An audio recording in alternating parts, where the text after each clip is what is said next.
नमस्कार साथियों। आज के वीडियो में हम सीखेंगे किसी वृत्त का क्षेत्रफल ज्ञात करना जबकि वृत्त की परिधि दी गई होती है। त्रिज्या की बजाय परिधि दे दी गई है। यहाँ पर एग्जामिनर ने यहाँ पर थोड़ा घुमाने फिराने की कोशिश की है। देखिए, एक प्रश्न दिया गया है यहाँ पर, किसी वृत्त की परिधि 60 सेंटीमीटर है, वृत्त का क्षेत्रफल ज्ञात करो। क्षेत्रफल दिया हुआ है तो किसी वृत्त का क्षेत्रफल होता है पाई आर स्क्वायर, जिसमें पाई बराबर होता है 22/7। देखिए, पाई क्या होता है, किसी वृत्त की जो परिधि होती है उस परिधि की लंबाई को इस व्यास की लंबाई से भाग देने पर जो भागफल प्राप्त होता है उसी को परिधि कहते हैं। और वृत्त चाहे छोटा हो या बड़ा हो, ये भागफल हमेशा सेम ही रहता है। छोटे वृत्त की परिधि को उसके व्यास से भाग दे दें या बड़े वृत्त की परिधि को उससे व्यास से भाग दे दें, ये सेम ही भागफल रहता है, जो लगभग 22/7 के आसपास रहता है। तो ये पाई तो वो है, और आर इसी वृत्त की त्रिज्या है जिसका क्षेत्रफल ज्ञात करना है। उसकी वृत्त की त्रिज्या जो कि मालूम नहीं है, रेडियस का पहला अक्षर लेकर के आर से इंगित करते हैं त्रिज्या को, और उसी का ये स्क्वायर है। तो क्षेत्रफल ज्ञात करने के लिए पाई चाहिए, पाई हमारे पास है। आर चाहिए, आर हमारे पास नहीं है। आर इसमें दी भी नहीं गई कहीं पे। क्या दिया गया है, परिधि दी गई है 60 सेंटीमीटर। तो देखिए, परिधि का फार्मूला क्या होता है, परिधि बराबर ये होता है 2 पाई आर।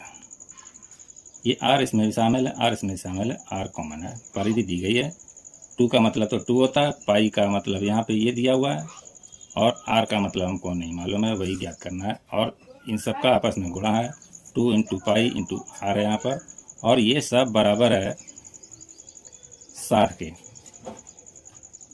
60 यहाँ पर दिया हुआ है,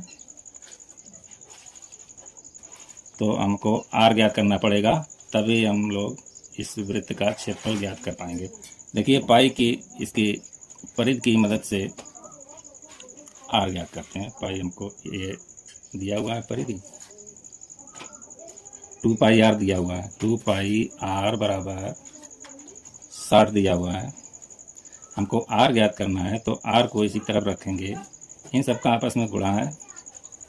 आर को इसी तरफ रखेंगे बराबर चिन्ह की इसी तरफ, क्योंकि इसी का हमें मान ज्ञात करना है, और बाकी चीज़ों को उस तरफ ले जाएंगे, तो हो जाएगा 60 गुणा 60 का इधर भाग है, इधर ये गुणा कर रहे हैं तो वो भाग करेंगे, ये चीज़ें भाग करेंगी। 2 पाई का भाग हो जाएगा, इधर गुणा नहीं होगा। ये हो जाता है बराबर 60/2 गुणा 22/7। ये वाला 2 यहाँ आ गया, और पाई का मान ये है।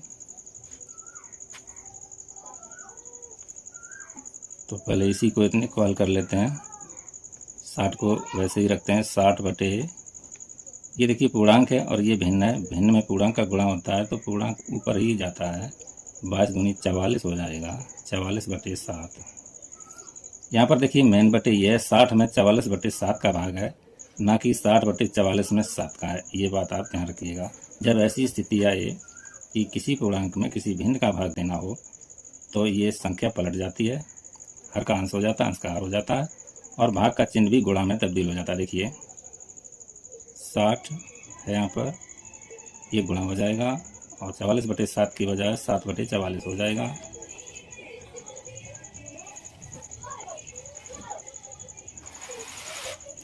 अब हम जब इसको हल करेंगे तो इसका गुणा ऊपर हो जाएगा, 60 गुणा 7 इसको लिख सकते हैं इस तरह से, क्योंकि पूर्णांक का गुणा अंश में ही होता है, बटे 44। अब देखिए ऊपर 60 है, नीचे 44 है, ये संख्या दोनों कट सकती हैं। 7 तो अभाज्य वो नहीं कटेगी,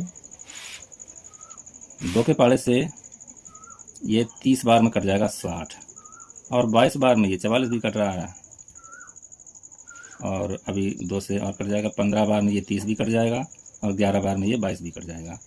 तो अभी हमारे पास बचा है 15 और 7, 15 गुणा 7/11 बचा हुआ है। तो 15 सत्ते 105 बटे 11, ये हमारा आर निकल के आ गया है। आर बराबर है ये, यानी त्रिज्या, केंद्र से परिधि की दूरी को त्रिज्या कहते हैं। ये भी एक त्रिज्या है, ये भी एक त्रिज्या है। अब हमारे पास आर आ गया है, जो कि क्षेत्रफल ज्ञात करने के लिए जरूरी होता है। अब देखिए, वृत्त का क्षेत्रफल का फार्मूला हमारे पास है, ये होता है पाई आर स्क्वायर होता है। पाई आर स्क्वायर होता है क्षेत्रफल, और वही ज्ञात करना है। पाई आर स्क्वायर होता है क्षेत्रफल, तो पाई होता है 22/7 गुणा आर हमारे पास आ चुका है 105 बटे 11, और आर का स्क्वायर है, तो हम एक बार इसी आर का और गुणा कर देंगे, जो कि 105 है। 105 बटे 11 है। अब हम इसको यहाँ पर हल करेंगे। देखिए, यहाँ पर 105 है, जो 7 से कर रहा है। 7 के पाड़े से एक बार में तो 7 कर जाएगा, और 7 × 7 7 × 35 15 बार में 15 सत्ते 105 होता है। 105 भी कट गया, और यहाँ पे ये 22 है, यहाँ भी ये 11 है।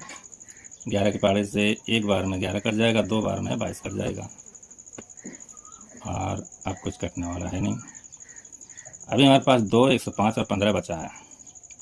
2 गुणा 105 गुणा 15 बटे 11, इसको हल करना है। अब इसमें हल होने वाला कुछ है नहीं, क्षेत्रफल बराबर आ रहा है ये सब। 15 और 2 का गुणा करेंगे 30 हो जाएगा, और 30 का गुणा 105 में करेंगे तो 30 पंचे 150 होता है। 150 की शून्य हासिल 15, 30 शून्य गुणा करेंगे तो शून्य आएगा, हासिल की 15, उसमें से 5 इधर आ जाएगा, 1 हासिल हो जाएगा। 30 × 30 और 1 31, 3150 बटे 11। अब ये भी कटने वाला नहीं है, 11 भाज्य संख्या है, तो इसका भी भागी देना पड़ेगा।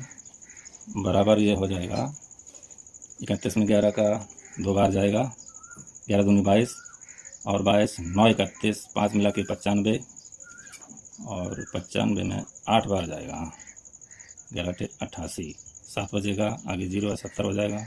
11 66 66 हो जाएगा, 70 में से 66 जाएगा, 40 बचेगा, और 40 में 3 बार जाएगा, 11 33, 7 बजेगा, वापस 70, 11 छक्का 66, 70 में 6 बार जाएगा। देखिए, ये हमारा क्षेत्रफल निकल के आ रहा है, सेंटीमीटर स्क्वायर। यही हमारा आंसर है। तो देखिए, जब वृत्त की परिधि दी गई हो और क्षेत्रफल पूछा गया हो, तो इस तरह से याद करते हैं। पहले क्या किया, परिधि के फार्मूले में आर शामिल है, और इस सबका गुणनफल ये दिया गया है 60।